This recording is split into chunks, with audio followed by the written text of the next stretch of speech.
जितना अब तक हम लोग पढ़े हैं उस पर थोड़ा न्यूमेरिकल कर लेते हैं ताकि कॉन्सेप्ट हम लोग का बिल्डअप हो जाए। ठीक है, कल जो जो बातें बताई गई थी न्यूमेरिकल को सॉल्व करने के लिए वो याद रख के फिर हम आगे सॉल्व करते हैं। तो सबसे पहले एनसीईआरटी के ही न्यूमेरिकल सॉल्व करते हैं, इससे कॉन्सेप्ट भी बिल्ड हो जाएगा, नंबर ऑफ क्वेश्चन भी, और एनसीईआरटी क्वेश्चन अच्छे होते भी हैं। तो क्वेश्चन नंबर 6 है एनसीईआरटी का, पढ़ना। A car moving along a straight highway with a car is moving along a straight highway, car जो है वो स्ट्रेट हाईवे पे चल रही है। ठीक है, 126 किलोमीटर पर आवर से 126 किलोमीटर, यानी ये कार जो है वो स्ट्रेट हाईवे पे चल रही है, ये इसका स्ट्रेट हाईवे हो गया और ये कार जो है वो चल रही है और इसकी वेलोसिटी कितनी है 126 किलोमीटर पर आवर। तो यानी कि तुमने जब देखा, जब ऑब्जर्वर ने कार देखा तो वो स्ट्रेट हाईवे पे चल रही थी, और ऑब्जर्वर ने जब कार देखा तो उसकी स्पीड कितनी थी 126 किलोमीटर 126 किलोमीटर पर आवर, यानी इनिशियल स्पीड यही होगी, यानी इनिशियल वेलोसिटी। तो इनिशियल वेलोसिटी हो गई यानी कि u हो गया 126 किलोमीटर पर आवर। अच्छा, 126 किलोमीटर पर आवर को मीटर पर सेकंड में चेंज करना होगा तो कैसे, 5/18 से मल्टीप्लाई कर दोगे तो ये किस में बदल जाएगा, मीटर पर सेकंड में। तो मल्टीप्लाई करके देख लो कितना आएगा 35, यानी ये 7 आएगा ना, 35 मीटर पर सेकंड इनिशियल वेलोसिटी आ गई। अब आगे क्वेश्चन में क्या बोला है, is brought to a stop within a अब is brought to a stop, यानी क्वेश्चन में भी बोल दिया गया है कि गाड़ी जो है वो रोक दी जाती है। जब गाड़ी रोक दी जाएगी तो फाइनल वेलोसिटी 0, यानी क्वेश्चन में इनिशियल वेलोसिटी भी दे दिया गया है और फाइनल वेलोसिटी भी दे दिया गया है। फिर डिस्टेंस ऑफ 200 मीटर, अच्छा, कितने डिस्टेंस पे रोकी जाती है, रोकनी है 200 मीटर पे इसको रोकना ही रोकना है। तो यानी कि s is equal to indirectly distance जो है वो 200 मीटर दे दिया है। फिर what is the retardation of the car, ठीक, व्हाट इज द रिटार्डेशन यानी ए पूछा है और how long does it take for the car to stop, time पूछा है, कितनी देर में कार रुक जाएगी। क्वेश्चन को समझ लो ध्यान से फिर से। क्वेश्चन में बोला गया है कि गाड़ी जो है वो स्ट्रेट हाईवे पे चल रही है, गाड़ी पॉज करो, है कि गाड़ी जो है वो स्ट्रेट हाईवे पे चल रही है, कितने वेलोसिटी से 126 किलोमीटर पर आवर। 200 मीटर बाद इसको रोक देना है, 200 मीटर बाद इसको, जिस पॉइंट पे हम देखे गए उसके 200 मीटर बाद इसको, तो रोकने के लिए क्या लगाना पड़ेगा, ब्रेक लगाना पड़ेगा। जब हम ब्रेक लगाएंगे तो एक्सेलरेशन घटेगा, एक्सेलरेशन घटेगा, डिक्रीज होगा, तो एक्सेलरेशन घटने को ही हम लोग बोल देते हैं रिटार्डेशन या डी एक्सेलरेशन। क्लियर है ये चीज। तो हमें ये पता करना है कि किस रेट से एक्सेलरेशन घटेगा, किस रेट से एक्सेलरेशन घटेगा कि गाड़ी जो है वो 200 मीटर पे रुक जाए। उदाहरण के तौर पे तुम बाइक से जा रहे हो, बाइक से जा रहे हो और जब खूब तेजी से ब्रेक मारते हो तो बाइक तुरंत रुक जाती है, बाइक जल्दी रुक जाती है। इसका मतलब जब तेजी से ब्रेक मारते हो तो डी एक्सेलरेशन बहुत तेज होता है, लेकिन जब आराम से ब्रेक मारते हो तो गाड़ी तुरंत नहीं रुकती है, बहुत दूर जाने के बाद रुकती है। तो इसका मतलब रिटार्डेशन बहुत धीरे हो रहा है। तो वही निकालना है कि अगर हमको 200 मीटर बाद गाड़ी को रोकना है तो हम कितना रिटार्डेशन, कितना डी एक्सेलरेशन इसमें देंगे और कितने समय में गाड़ी जो है वो रुक जाएगी, और क्या कितने डिस्टेंस तक रोकना है इसको, 200 मीटर तक रोक ही देना है, चाहे कुछ भी हो जाए। ठीक है, तो शुरू करते हैं। तो 3 इक्वेशन मोशन के हम लोग पढ़े हैं, कौन कौन से, v is equal to u plus, दूसरा पढ़े हैं s is equal to u t plus half, शाबाश, और तीसरा पढ़े हैं v square minus u square is equal to 2a। समझ गए बात, ठीक। तो अब ध्यान से देखना, हमको s पता है, हमको u पता है, हमको v पता है, हमको a निकालना है। तीसरा लगा देंगे तो v स्क्वायर यानी 0 का स्क्वायर माइनस यू स्क्वायर यानी 35 का square is equal to 2 into a into 200, है ना। तो ये हो जाएगा माइनस का 35 का स्क्वायर क्या होगा 1225 इज इक्वल टू, ये हो जाएगा 400 इंटू ए, इसको नीचे लेते आओगे तो ये 1225 अपॉन 400 ये आ गया एस्केलरेशन, और सॉल्व कर सकते हो इसको, लेकिन माइनस में आया है। माइनस में आने का ही मतलब है कि एस्केलरेशन जो है वो घटेगा, यानी रिटार्डेशन होगा। पहली बात ये समझ में आ गई। अब निकालना है कि कितने समय में गाड़ी रुकेगी। तो गाड़ी को 200 मीटर बाद ही रोकना है, गाड़ी को तो 200 मीटर बाद ही रोकना है। तुमको टाइम निकालना है 200 मीटर के अंदर ही रोकना है। हाँ, तो हम सीधे सीधे पहला वाला लगा देंगे, v = u + at, क्योंकि अब ये हमको पता चल गया है। तो v यानी 0 = u यानी कि 35 + a। अब यहाँ पे माइनस रखने की ज़रूरत नहीं है। क्लियर है ये चीज़? यहाँ पे माइनस रखने की ज़रूरत नहीं है। तो इसको सॉल्व करोगे, नहीं अभी रख, यहाँ पे जो डी एस्केलेशन आया माइनस रख दो, सॉरी मेरे को बताने में गलती हो गई। जो डी एस्केलेशन आया है, एस्केलेशन की वैल्यू माइनस वही रखोगे यहाँ पे, ठीक है ना, क्योंकि घट रहा है। तो ये 35 को इधर लेते जाएंगे तो हो जाएगा माइनस का 35 = माइनस का 1225/400 × t। हाँ, इसको सॉल्व कर दोगे, जो भी आंसर आया नोट कर लोगे। क्लियर हो गया? टाइम भी आ गया और डी एस्केलेशन भी आ गया। समझ में आया ये क्वेश्चन? तुरंत अगला क्वेश्चन लगाओ, तुरंत अगला क्वेश्चन लगाओ। तो ये क्वेश्चन नंबर 7, क्वेश्चन पढ़ना। Two trains A and B, यानी ट्रेन A जिसको हम लिखेंगे TA, और इसकी सारी क्वांटिटी को A से लिखना शुरू करेंगे ताकि समझ में आने लगे बात। और दूसरा ट्रेन है ट्रेन B जिसको हम लिख देंगे TB। हाँ, 2 ट्रेन A एंड B, दोनों की लेंथ 400 मीटर है, यानी कि LA जो है वो LB के बराबर है, और दोनों किसके बराबर हैं? 400 मीटर। फिर हाँ, दोनों जो ट्रेन हैं वो पैरेलल ट्रैक पे मूव कर रहे हैं। अच्छा, ये ट्रेन इस पे मूव कर रही है, ये ट्रेन भी इस पे मूव कर रही है, और दोनों की यूनिफॉर्म स्पीड कितनी है? 72 km/h इसकी भी स्पीड है, और 72 km/h इसकी भी स्पीड है। ठीक, फिर सेम डायरेक्शन में भी मूव कर रहे हैं, मतलब इसकी डायरेक्शन और इसकी डायरेक्शन सेम है। ठीक, with A ahead of, A B से आगे है, A अहेड ऑफ, यानी कि A अहेड है किससे? B से, यानी A ट्रेन जो है वो आगे है। कितनी आगे है ये दिया हुआ है? अच्छा, ठीक।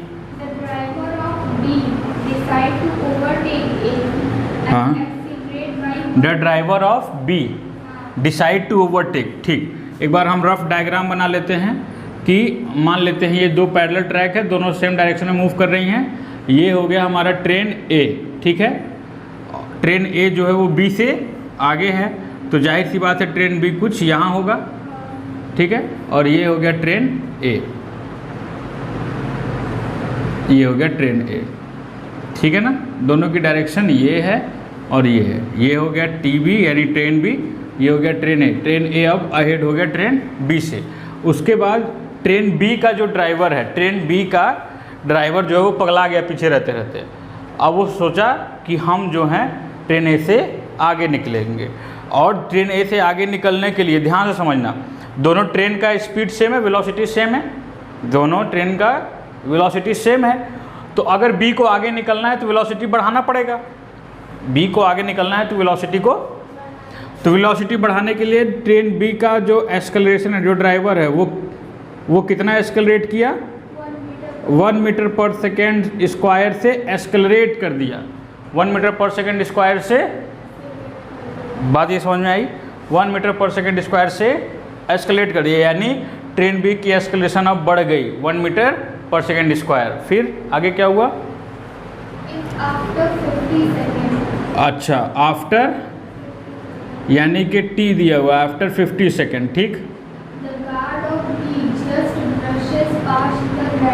ठीक, हम समझ गए। B का गार्ड हमेशा सबसे पीछे वाले बोगी में बैठता है, ट्रेन के सबसे पीछे। देखोगे ट्रेन कभी देखोगे तो पीछे, एकदम पीछे गार्ड वार्ड बैठते हैं, पुलिस टाइप के रहते हैं सब, और सबसे आगे ड्राइवर रहता है। अगर 50 सेकेंड बाद ट्रेन B का गार्ड जो है वो ट्रेन ए के ड्राइवर को हाथ हिला दिया इसे, ये निकल रही है, तो इसका मतलब कि 50 सेकंड बाद ट्रेन बी जो है वो ट्रेन ए को पास कर जाता है, यही मतलब हुआ ना। तो फिर What was the original distance between them? तो तुमको क्या निकालना है कि ट्रेन ए और ट्रेन बी के बीच में ओरिजिनल डिस्टेंस क्या थी, क्या ये कुछ पीछे रहा होगा तभी तो आगे निकलने का कोशिश किया, तो कितना पीछे था ये ओरिजिनल डिस्टेंस निकालना है तुमको। ठीक है, अब कुछ चीज़ें ध्यान से सुनना, बहुत ध्यान से सुनना। जब ट्रेन ए और ट्रेन बी दोनों चल रही हैं, सेम डायरेक्शन में चल रही हैं, सेम स्पीड से चल रही हैं या सेम वेलोसिटी से चल रही हैं, ट्रेन ए और ट्रेन बी, ठीक। जिस समय ये अपना एक्सेलरेशन 1 मीटर पर सेकेंड स्क्वायर बढ़ा रहा है, उस समय क्या ये ट्रेन रुक जाएगी?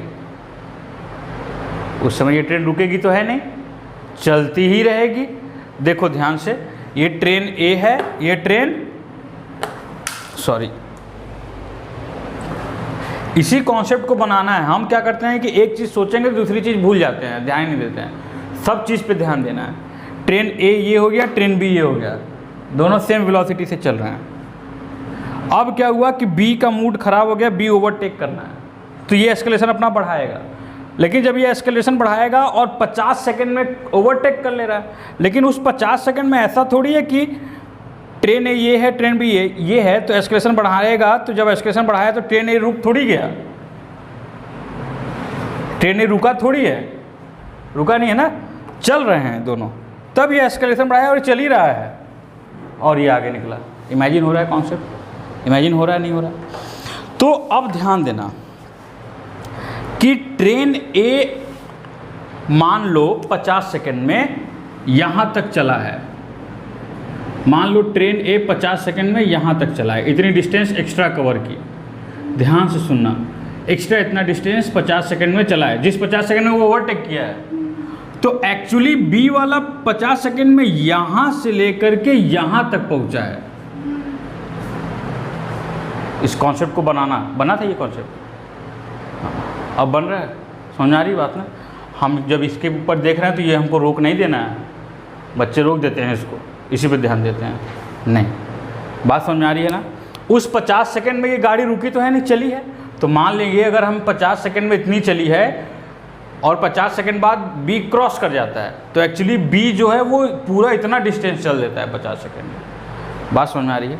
तो हमको इन दोनों के बीच ओरिजिनल डिस्टेंस निकालना है, इन दोनों के बीच ओरिजिनल डिस्टेंस निकालनी है। तो पहले हम निकाल देंगे कि ये चली कितनी, ट्रेन ए चला कितना, ठीक है, डिस्टेंस कितना कवर किया। ध्यान से सुनना, तो S is equal to u t plus half a t square लगा देंगे, किसके लिए? ट्रेन ए के लिए, ठीक है, लिख दे रहा हूँ यहाँ पे मैं ट्रेन ए। अब ट्रेन ए के लिए जब हम ये लगाएंगे तो ट्रेन ए के लिए इनिशियल वेलोसिटी है 72 किलोमीटर, यानी कि कितना मीटर पर सेकेंड? 20 मीटर पर सेकेंड। तो 20, टाइम क्या लेंगे? 50 सेकेंड, पक्का ना? ठीक, 50 सेकेंड प्लस हाफ ए क्या लेंगे ट्रेन ए के लिए? हैं? दिया नहीं है क्या? ट्रेन ए बढ़ा ही नहीं है, एस्केलेट हुआ ही नहीं है। ट्रेन ए कहाँ से एस्केलेट हुआ है? बोला है ट्रेन ए को एस्केलेट, बट नहीं बोला है। तो ट्रेन ए का एस्केलेशन क्या हो गया? Into T square.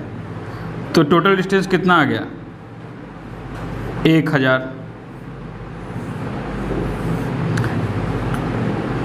1000 मीटर चला है, 50 सेकंड में कितना मीटर ये चल गया? यानी एक्चुअल डिस्टेंस ये कितनी है? ये 1000 चल गई। ये अब ये कितना चलती है एस्केलेशन के साथ? यहाँ से चलेगी और ये डिस्टेंस कवर करेगी। तो यहाँ से जब ये डिस्टेंस कवर करेगी तो यहाँ से जब ये चलेगी तो एस्केलेशन भी होगा इसमें। वो उसमें तो एस्केलेशन नहीं था, वो एस्केलेट हुई नहीं थी, लेकिन इसमें था। तो ट्रेन बी के लिए देखो क्या होगा। ट्रेन बी के लिए S is equal to same formula ut plus half AT square. तो S is equal to u initial velocity वही 20 है, टाइम वही 50, ये भी तो 50 सेकेंड वही चला, प्लस हाफ A क्या होगा, टाइम वही 50 सेकेंड। ठीक, अब S is equal to 1000 plus half, ये क्या हो जाएगा 1 है तो 50 इंटू 50 कर देंगे तो 25 हो गया ये। तो तो ये S इज इक्वल टू कितना हो गया 1000 प्लस 5 अच्छा इतना। ठीक, तो S इज इक्वल टू कितना हो गया 2250 मीटर।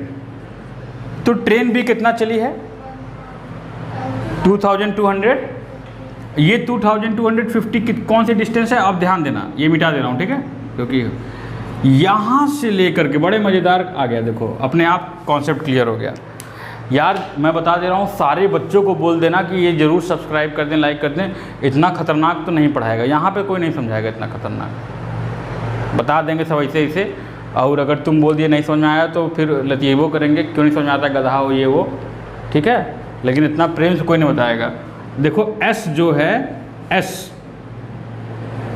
ये डिस्टेंस कितना है 2200 पूरा यहाँ से यहाँ तक, और ट्रेन A की डिस्टेंस ठीक है 1000 थी, ये डिस्टेंस मान लो 1000 है, यहाँ से यहाँ तक 2250 है। हमको क्या निकालना है, ओरिजिनल डिस्टेंस, ओरिजिनल डिस्टेंस यही तो निकालना है। तो अब देखो